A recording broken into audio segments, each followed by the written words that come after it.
శంకర హృదయ నివాసిని పార్వతి పరమేశ్వరి శంకర హృదయ నివాసిని పార్వతి పరమేశ్వరి. ఓం క్రీం బగళాముఖి వరదే సర్వసౌభాగ్యప్రదాయిని సమస్త భక్తానాం సర్వాభీష్టం సాధయ సాధయ క్రీం ఓం స్వాహా. జై జగన్మాత బగళాముఖి. ముందుగా ఒక విషయం చెబుతాను. మేము ఇదే విధంగా జాతకం చూపించి ఫలితం చెప్పినవి చూడడం ద్వారా సరైన విధంగా జ్యోతిష్యం తెలిసిన ఆచార్యులు చాలామంది, అందులో ముఖ్యంగా 6 వాళ్ళు కొన్ని అభిప్రాయాలు చెబుతూ ఉంటారు. అలాంటి అభిప్రాయాల్లో ఒకటి ఏమిటంటే, అది ఇక్కడ ఈ వయసుకి ఈ జాతకానికి పోలిక కుదరడం లేదని చెబుతూ ఉంటారు. అది నిజమే, అది తెలిసి చేసిన తప్పే. ఎందుకంటే కొందరి విషయంలో వాళ్ళ నుండి అనుమతి తీసుకునే మేము వాళ్ళ జాతకం చూపించి మీ వద్ద సంబంధిత ఫలితాలు చెబుతాం. కానీ వాళ్ళల్లో కొంతమంది ఈ డేట్ ఆఫ్ బర్త్ కొంచెం మార్చి చెప్పేయండి స్వామి, అందులో తప్పేమీ లేదు, ఈ ప్లానెటరీ పొజిషన్ మారకూడదు, అప్పుడే ఫలితం కరెక్ట్గా ఉంటుంది. కానీ వాళ్ళు ఆ విధంగా రిక్వెస్ట్ చేయడం వల్లే డేట్ ఆఫ్ బర్త్ కొంచెం చాలా అరుదుగా, అన్నింట్లోనూ అలా చెయ్యం, చాలా అరుదుగా కొన్ని మార్పులు చేసి చూపిస్తూ ఉంటాం. డేట్ ఆఫ్ బర్త్ మాత్రమే, అంటే అది వాళ్ళ వయసు మాత్రమే. ఆ ప్లానెటరీ పొజిషన్ మొత్తం ఇలాగే ఉంటుంది. మీరు అది మాత్రమే చూడాలి తప్ప ఇది చూడకండి. కానీ ఇది కరెక్టే. ఇది వచ్చి 49 ఏళ్ల వయసున్న ఒక పెద్ద మనిషి. అంటే ఈయన లండన్లో డాక్టరుగా ఉన్నారు. ఆయన అన్నారు, చాలా పెద్ద మనిషి, అనేక సర్జరీలు చేసి ఒక వ్యక్తి అని చెప్పారు. ఆయన చెప్పినవన్నీ, ఆయన యొక్క అనుభవం చూస్తుంటే ఆయన చెప్పినవన్నీ కరెక్టే అనిపించాయి. ఆయన ఇక్కడ సూర్యమంగళానికి ఆయన రాలేదు, బెంగళూరుకి వచ్చారు. అక్కడ ఏమన్నారంటే, స్వామి నేను మిమ్మల్ని చూడ్డం కోసం లండన్ నుండి వచ్చాను, విషయాలన్నీ నాకు తెలుసు. అంటే ఆయన విషయం ఆయనకు తెలుసని ఆయన చెప్పారు. మనకి తెలుసు కదా, ఆయన విషయం ఆయనకే తెలియకుండా ఉంటుందా? విషయాలన్నీ నాకు తెలుసు, కానీ మీ యొక్క యూట్యూబ్ నేను చూశాను. అందులో ఒక విషయం మీరు చెప్పినది నన్ను చాలా ఇంప్రెస్ చేసింది. అది మీరు ఎలా చెప్పారో నాకు తెలియాలి, అందుకోసమే నేను వచ్చాను. అదేవిధంగా దానికి ఏదైనా మందుందా? అప్పుడే ఆయన చెప్పారు, నేను డాక్టర్నే అయినప్పటికీ అడుగుతున్నాను, దానికి ఏదైనా మందుందా అని అడిగారు. అప్పుడు ఆయన చెప్పారు, నాకు 49 ఏళ్ల వయసు అయింది, ఇప్పటికే 2 సార్లు పెళ్ళై 2 విడాకులయ్యాయి. కానీ అందులో ఒక ఆవిడ నాతోనే డాక్టర్గా పనిచేసే వ్యక్తి. మొదట్లో లవ్ చేసి పెళ్లి చేసుకున్నాను, చాలా సంతోషంగా ఉండేవాళ్ళం. కానీ 6 నెలల్లోనే నాకు మీతో జీవించడం ఇష్టం లేదు అలా అని చెప్పి ఒక లెటర్ రాసిపెట్టి ఆమె వెళ్ళిపోయింది.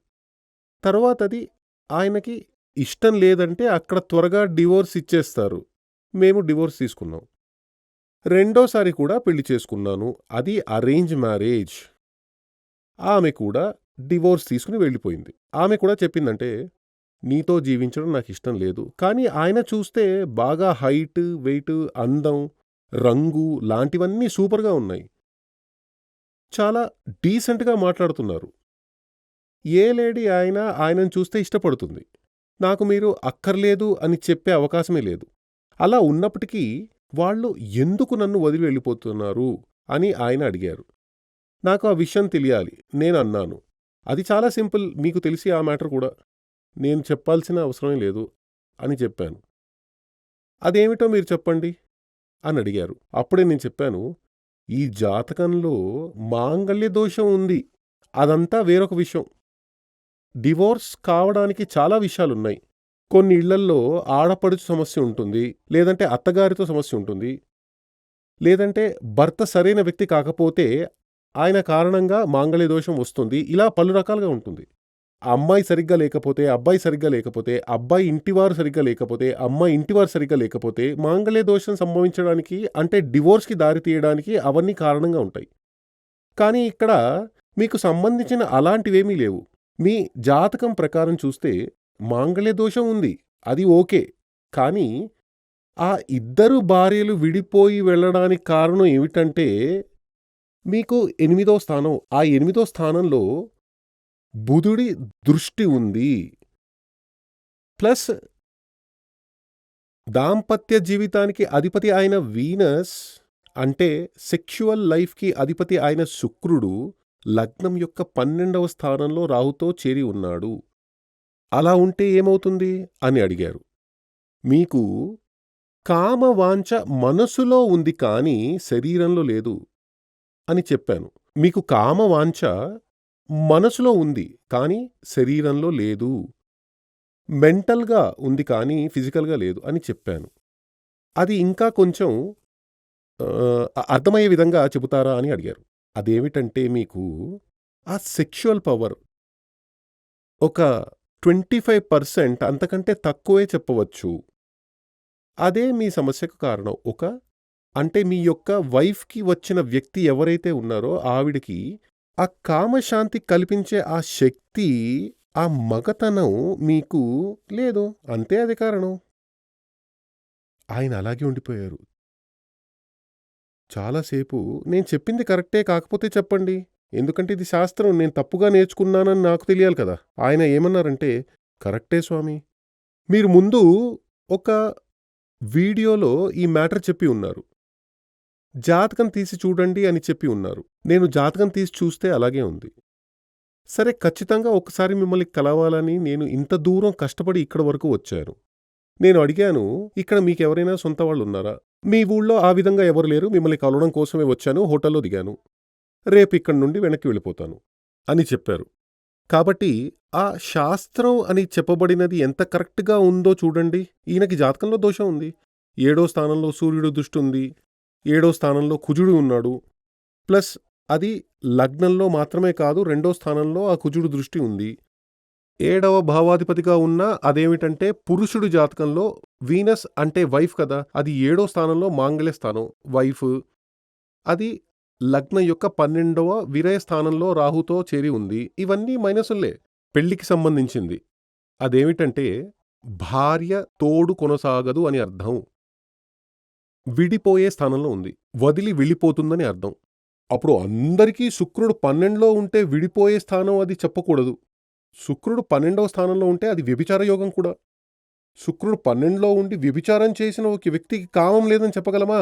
కామం ఎక్కువగా ఉండేవాళ్లే అలా వెళ్తారు. కానీ ఈ జాతకం సంబంధించినంత వరకు ఆయనకి కామం లేదని చెప్పలేం కదా! ఆయన ఖచ్చితంగా ఉంటుంది. అంటే మానసికంగా ఉంటుంది. అందుకే మరో పెళ్లి కావాలని ఆయన కోరుకున్నారు. ఈ వయసులోనూ 49 ఏళ్లలో మరో పెళ్లి కావాలని ఆయన అంటున్నారు. నేనడిగాను, ఇంకో పెళ్లి చేసుకోవాలని ఆశ ఉందా? ఖచ్చితంగా నాకు కావాలి. అప్పుడు నేనేం చెప్పాను, మీరేం చెయ్యాలంటే శుక్రుడు నీచంగా ఉన్న ఒక అమ్మాయిని పెళ్లి చేసుకోండి. అలయన్స్ ఇప్పుడు అన్నీ ఇందులోనే కదా వస్తున్నాయి. అంటే ఆన్‌లైన్‌లోనే కదా వస్తున్నారు. కాబట్టి ఎవరికైతే శుక్రుడు నీచంగా ఉన్నాడో అలాంటి ఒక అమ్మాయిని మీరు సెలెక్ట్ చేసుకోండి. ప్లస్ మీకు కుజదోషం ఉంది కాబట్టి ఆ ప్లానెటరీ పొజిషన్ అనుకూలంగా మీకు అమ్మాయి జాతకంలో ఉండాలి. అలా ఉంటే ఖచ్చితంగా మీకు పెళ్ళై చివరి వరకు సంతోషంగా ఉండగలరు అని నేను చెప్పాను. కాబట్టి ఎప్పుడు కూడా జాతకంలోని 8వ స్థానం చూడకుండా 8వ స్థానం దాంపత్య బంధం స్థానం. స్త్రీ జాతకంలో అయితే పతి స్థానం అది ఇది అని చెబుతారు. అది కరెక్టే. ఎప్పుడైనా సరే ఆ 8వ స్థానంలో ఏ గ్రహం ఉంది, 8వ భావాధిపతి ఎవరు, దానికి బలం ఉందా, ఇవన్నీ చూడకుండా పెళ్లి చేయడం మంచిది కాదు. పురుషుడైనప్పటికీ స్త్రీ అయినప్పటికీ ముఖ్యంగా పురుషుడి జాతకం ఆ ప్రకారం ఉంటే ఏ కారణంతోనూ దానికి ఎంచుకోకూడదు. కానీ అలాంటి వాళ్ళకు కూడా పెళ్లి చేయాలి కదా! చేసే తీరాలి. అప్పుడేం చేయాలి? కామ కోరిక తక్కువగా ఉండే స్త్రీనే సెలెక్ట్ చేయాలి. అలాంటి అమ్మాయి జాతకమే సెలెక్ట్ చేయాలి. ఆ విధంగా ఉండాలంటే చాలా శాస్త్రీయంగా జ్యోతిష్యం తెలిసిన వ్యక్తి వద్దకే వెళ్తేనే అవన్నీ చూస్తారు. మిగిలిన వాళ్ళంతా ఇదివరకే చాలా సార్లు చెప్పుకున్నట్లు రాశిపొందన, రాశి ఆధిపత్యం లాంటివన్నీ చూసి ఓకే చేసుకోండి అని చెబుతారు. అలా చేయకూడదు. ఇది కాకుండా మరొకటి చెప్తాను. మా వద్దకి ఇంకో జాతకం కూడా వచ్చింది. అది ఎలా ఉందంటే, పెళ్ళైన తర్వాత ఆ భర్త, భర్త వాళ్ళ అమ్మ వచ్చారు. అమ్మాయి వెళ్ళిపోయిందట. బిడ్డను తీసుకొని ఒక బిడ్డుంది. బిడ్డను తీసుకొని వెళ్ళిపోయిందట. వెళ్లి లెటర్ పంపిందట. ఇకపై నీతో కలిసి ఉండడం నాకిష్టం లేదు. అప్పుడు నేనడిగాను, అంటే పొంతన చూసి పెళ్లి చేయలేదా అని అడిగాను. పొంతన చూశాను స్వామి. ఆయన ఏం చెప్పాడంటే, అబ్బాయికి శుక్రుడు పవర్ తక్కువగా ఉంది. అమ్మాయికి ఎక్కువగా ఉంది. సూపర్ అని చెప్పారట. నేను చెప్పాను, వాడిని పట్టుకుని చావగొట్టండి. అలా ఎవరైనా చెప్తారా? అమ్మాయికి తక్కువగా ఉండాలి, అబ్బాయికి ఎక్కువగా ఉండాలి. పూర్తి ఆపోజిట్‌గా చెప్పాడు వాడు. వాడు జ్యోతిష్యుడే కాదు, జ్యోతిష్యం చదివినవాడే కాదు. వాడి వల్లే మీ పరిస్థితి ఇలా అయింది. ఎందుకంటే ఇక్కడ అబ్బాయికి ఆ శుక్రుడు యావరేజ్ లెవెల్‌కి కూడా తక్కువగా ఉన్నాడు. స్త్రీ జాతకంలో చాలా ఎక్కువగా ఉంది. ఇక్కడ కూడా ఈయనకి ఇప్పటికీ వచ్చి వెళ్ళిన ఇద్దరు స్త్రీలు, ఇద్దరు వైఫ్‌ల జాతకం నాకు తెలియదు. కానీ ఈ జాతకానికి సంబంధించిన ఈయనకి ఆ కామ వాంఛ అంటే మగతనం 25% కంటే తక్కువ ఉండడం వల్లే ఈయనతో ఆ స్త్రీలు కలిసి ఉండడానికి ఇష్టపడట్లేదు. అలాగే ఫారిన్ కంట్రీస్‌లో మన ఇండియన్ కల్చర్ లాగా ఉండదు. మన కల్చర్ కూడా ఇప్పుడు చాలా మారిపోయింది. అక్కడంతా ఆ కామానికి, సెక్షువల్ లైఫ్‌కి కొంచెం అధికంగా ప్రాముఖ్యత ఇస్తారు. అందులో సంతృప్తి అనేది లేకపోతే కట్ చేసి వెళ్ళిపోతూ ఉంటారు. తరువాతి బంధం కోసం చూస్తారు. ఇక్కడ ఈయన విషయంలో అదే విధంగా జరిగింది. ఇక్కడ జ్యోతిష్యుడు గురించి చెప్పలేం. ఎందుకంటే ఈయన తానుగా ఇష్టపడి జాతకం చూడకుండా పెళ్లి చేసుకున్నారు. చూశానని చెప్పారు. కానీ సరైన పొంతన ఉందా అని చూడలేదని ఆయనే చెప్పారు. కాబట్టి ఈయన జీవితం అలా కావడానికి జ్యోతిష్యుడు కారణం కాదు. ఈయన జాతకంలో ఉన్న మైనస్ వల్ల అలా జరిగింది.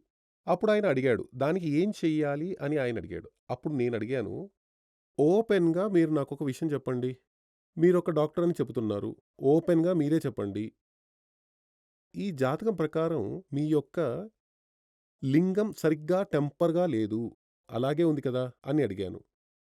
అవును స్వామి, అందరికీ ఒక 100% వస్తుందనుకుంటే నాకు ఒక 40%, 45% మాత్రమే నిలుస్తుంది అని చెప్పారు.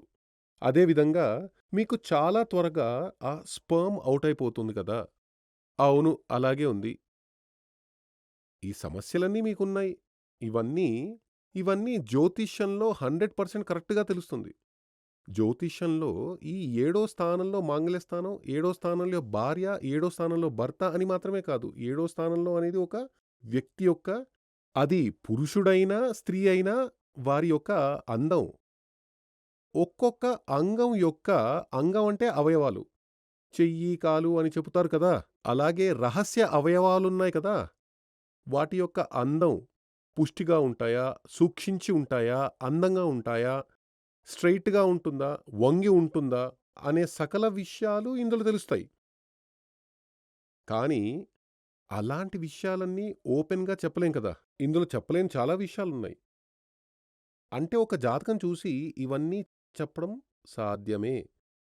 దాంపత్య జీవితానికి అది చాలా ముఖ్యమైన విషయమే. అంగపుష్టి, అంగాల యొక్క అందం. అంగం అంటే అవయవాలు. ఆ అవయవం యొక్క పుష్టి, దాని యొక్క అందం, ఇవన్నీ దాంపత్య జీవితంలో, సెక్సువల్ లైఫ్‌లో చాలా ముఖ్యమైనవి. ఇవన్నీ తెలియాలంటే శాస్త్రీయంగా జ్యోతిష్యం చదివిన ఒక వ్యక్తి వద్ద జాతకం చూపించి కొంచెం టైం ఇవ్వాలి. ఇక్కడ వచ్చారంటే ఉదయం 9 గంటల నుండి 4 గంటల వరకు 40, 45 జాతకాలు చూస్తూ ఉంటాం. నేను ఇక్కడ ఆఫీస్‌లో ఉన్న వ్యక్తుల వద్ద అడుగుతాను. వచ్చిన వాళ్ళు సంతోషంగా వెళ్తున్నారా? తృప్తిగా వెళ్తున్నారా? కాబట్టి అందరికీ జాతకాలు ఇచ్చేసి ఈ విషయాలన్నీ చెప్పిన తర్వాత వాళ్ళని అడుగుతాను. మీరు ఇంకా ఏదైనా అడగాలంటే అడగండి. ఏదైనా అడగాలంటే అడగండి. అవి నేను చాలా సార్లు అడిగాను. వాళ్ళు అంతే, మీరన్నీ చెప్పేశారు కదా స్వామి, అన్నీ చెప్పి పరిహారాలు రాయించుకుని వెళ్తారు. కానీ అలా కాదు. మనం కొంచెం లోతుగా వెళ్లి విశ్లేషించాలి అనుకుంటే కొంచెం టైం ఇచ్చి, దానికి తగ్గట్టు అన్నీ చూస్తూ, జీవితంలో మనకి తగిన తోడు ఎవరు అన్ని రకాలుగా మెంటల్లీ, ఫిజికల్లీ, ఫినాన్షియల్లీ అన్నింట్లో మనకి తగిన తోడు ఎవరు అనేది కనిపెట్టాలి. కొందరు చెబుతూ ఉంటారు, మనస్సుల పొంతనే ముఖ్యం.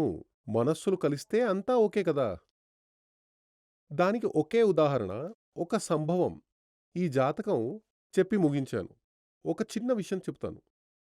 ఒక 25, 30 సంవత్సరాలకు ముందు నా దగ్గరికి వచ్చిన ఒక భార్యాభర్త, ఇప్పుడు వాళ్ళకి ఒక సంతానం కూడా ఉంది. వాళ్ళు వచ్చారు. కానీ నేను చాలా బిజీగా ఉండడంతో మరోసారి కలుస్తానని చెప్పారు. అప్పుడు వాళ్ళు లోపలికి వచ్చి చెప్పారు, మేము ఒక 10, 28, 30 సంవత్సరాలైంది మిమ్మల్ని చూడ్డానికి వచ్చాము. ఆ రోజు ఇక్కడ పూజలు, గణపతి హోమం చేస్తున్నారు. జాతకం చూశాము. అప్పుడు 2 జాతకాలు మేము తీసుకొచ్చాము. 2 మా బంధువుల అబ్బాయిలవే. అప్పుడు మీరు ఏం చెప్పారంటే, అప్పుడు ఈ లేడీ, ఆమె హస్బెండ్ ఉన్నారు. వాళ్ళ బిడ్డ బయటుంది. అప్పుడు మీరేం చెప్పారంటే, ఈ 2 జాతకాల్లో ఇది మాత్రమే బాగుంది. ఇతన్ని పెళ్లి చేసుకో అని మీరు చెప్పారు. 2 బాగునే ఉన్నాయి. కానీ ఇది నువ్వు చేసుకో అని మీరు చెప్పారు. కానీ అది మాకు అతడు నచ్చలేదు.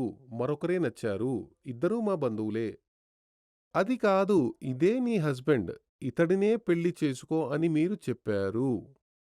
అది మేము వినేసి వెళ్ళాము. కానీ వెళ్ళిన తర్వాత మేము అనుకున్న వ్యక్తినే పెళ్లి చేసుకున్నాను.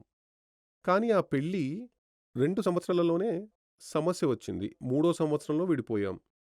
ఆ రోజు ఇతడే నీ భర్త, ఇతన్నే పెళ్లి చేసుకో అని చెప్పారు కదా! అంటే ఇప్పుడు నాతో ఉన్న వ్యక్తి ఆయనే. కానీ అప్పుడు నేను వినలేదు. కానీ మీరు చెప్పిన వ్యక్తి ఇప్పుడు నాకు భర్తగా ఉన్నారు. ఆయన్నే పెళ్లి చేసుకున్నాను. ఒక బిడ్డ కూడా ఉంది. ఆ బిడ్డకి 12 ఏళ్ల వయసు వచ్చేసింది. ఆ బిడ్డ జాతకం చూపించడానికే మళ్ళీ వాళ్ళు నా దగ్గరకొచ్చారు. కాబట్టి చూడండి. అప్పుడు ఆ జ్యోతిష్య శాస్త్రం అని చెప్పబడినది ఎంత కరెక్ట్‌గా ఉంది, ఎంత సరైనదిగా ఉంది, ఎంత క్లియర్‌గా ఉంది చూశారు కదా! ఈయన యొక్క ఈ ఫిజికల్ ప్రాబ్లమ్ వలనే అది కొందరు వ్యక్తులు చదువు సంధ్య లేని వాళ్ళు విని అలా వదిలేసి వెళ్తారు. ఈయన అలా కాదు. వీళ్ళంతా హై ఎడ్యుకేషనల్ ఉన్న వ్యక్తులు. వాళ్ళు వచ్చి, అవును స్వామీ అలాగే ఉంది అని చెబుతున్నారు. అప్పుడు ఆయన దీనికి మందు అడిగారు. నేనడిగాను, మీరు డాక్టర్ కదా! మీకు తెలియదా దానికి మందు? లేదు. మీకు ఏదైనా తెలిస్తే చెప్పండి. అప్పుడు నేను చెప్పాను, మీకోసం చెబుతాను. రోజూ అముక్కురం అని ఒకటుంది. అశ్వగంధం అని కూడా చెబుతారు. అది మంచి ఆయుర్వేదం హాస్పిటల్స్‌లో దాని పౌడర్ దొరుకుతుంది. ఆ పౌడర్ తీసుకుని నైట్‌లో వేడి పాలల్లో అది ఒక స్పూను కలిపి తాగాలి. రోజూ అది తాగాలి. అశ్వగంధం పౌడర్. అది చాలా శక్తివంతమైనది. అదే విధంగా ఇంకొకటుంది. దీనికంటే ఇంకా పవర్ ఎక్కువ. నైకురిణి పొడి అని అంటారు. నైకురిణి, నైకురు, నైకురుణి అని అంటారు. అది కూడా నాటు మందు షాపులో దొరుకుతుంది. అవన్నీ మంచి షాపుల నుండి కొనాలి. ఒరిజినల్‌గా ఉండాలి. దాన్ని ఇదే విధంగా మిక్స్ చేసి పాలల్లో మిక్స్ చేసి తాగితే చాలా బాగా పనిచేస్తుంది. కొంతమంది వెల్లుల్లి అస్సలు తినరు. ఇక్కడ ఒక పూజారి ఉండేవాడు. ఆయనన్నాడు, మేము వంశపార్యంపరంగా వెల్లుల్లిని యూజ్ చేయము అని అన్నాడు. నేనడిగాను, ఎందుకు? అది తెలీదు. అప్పుడు నేనన్నాను, అయితే ఒక్కటి చెయ్యి. మీ నాన్నని అడిగేసిరా. వెల్లుల్లి తీసుకోపోవడానికి కారణం ఏమిటి? అప్పుడు ఆయన తండ్రిని అడిగి వచ్చి ఆయన చెప్పాడు, తండ్రికి ఆ విషయం తెలీదట. వేరెవరికైనా తెలుసా అని అడిగాను. వాళ్ళని ఇక మీదట అడగాలని అన్నాడు. ఇక్కడ అసలు మ్యాటర్ తెలుసా? చాలామంది ఈ బ్రాహ్మిన్లు చాలామంది వెల్లుల్లి అంటే గార్లిక్ యూజే చెయ్యరసలు. అలా ఎందుకు చేస్తారో తెలుసా? అది వాళ్ళకే తెలీదు. నిజానికి వెల్లుల్లి యూజ్ చేయకూడదని చెప్పడానికి కారణం ఏమిటంటే, వెల్లుల్లికి కామ వాంఛ ప్రేరేపించే శక్తి ఉంది. కాబట్టి వెల్లుల్లి తింటే కామవాంఛ ఎక్కువ అవుతుంది. దానిని కంట్రోల్ చెయ్యాలి. అందుకే వెల్లుల్లి తినకూడదని చెబుతుంటారు. కానీ సర్వసాధారణంగా వెల్లుల్లి తినకుండా ఉండకూడదు. వెల్లుల్లి తినాలి. తప్పకుండా తిని తీరాలి. గృహస్థుడికి కామవాంఛ ఉండాలా వద్దా? ఖచ్చితంగా ఉండాలి కదా! లేకపోతే గృహస్థాశ్రమం ఎలా సాగుతుంది? కాబట్టి అక్కడ వెల్లుల్లి తినడం మంచిదే. కానీ వ్రతం చేస్తున్నప్పుడు, ఉపవాసం చేస్తున్నప్పుడు వెల్లుల్లి తినకూడదు.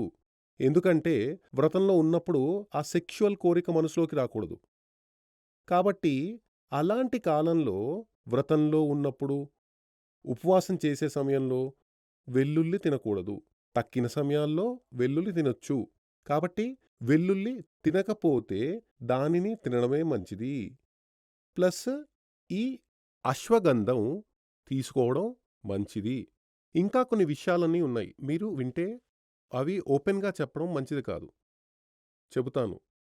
జై జగన్మాత, దేవి బగళాముఖి, ఓం క్రీం బగళాముఖి వరదే సర్వ సౌభాగ్యప్రదాయిని, సమస్త భక్తానాం సర్వాభీష్టం సాధయ సాధయ క్రీం ఓం స్వాహా. శ్రీ సూర్యమంగళం అద్వైత వేద విద్యాపీఠంలో తాంత్రిక పూజల్లో సిద్ధహస్తులైన ఎందరో ఆచార్యులు అమావాస్య, పౌర్ణమి రోజుల్లో ప్రత్యేక యాగాలు నిర్వహిస్తారు. ఈ యాగాల్లో పాల్గొనడం ద్వారా తల్లి శ్రీ బగళాముఖీదేవి అనుగ్రహం వల్ల సర్వదోషాలూ పోయి సకల సౌభాగ్యాలు మనకు కలుగుతాయి. శ్రీ సూర్యమంగళం అద్వైత వేద విద్యాపీఠం జ్యోతిష్యం, ప్రశ్నలు, వాస్తు, తాంత్రిక పూజలు మరియు వేదయాగాలు నిర్వహిస్తారు. సంప్రదించవలసిన నంబర్ 7305442299 7305442299. చెన్నై, కోయంబత్తూర్, బెంగళూరు, హైదరాబాద్, విజయవాడ, ఢిల్లీ, ముంబై, తిరునల్వేలి, టెక్సాస్.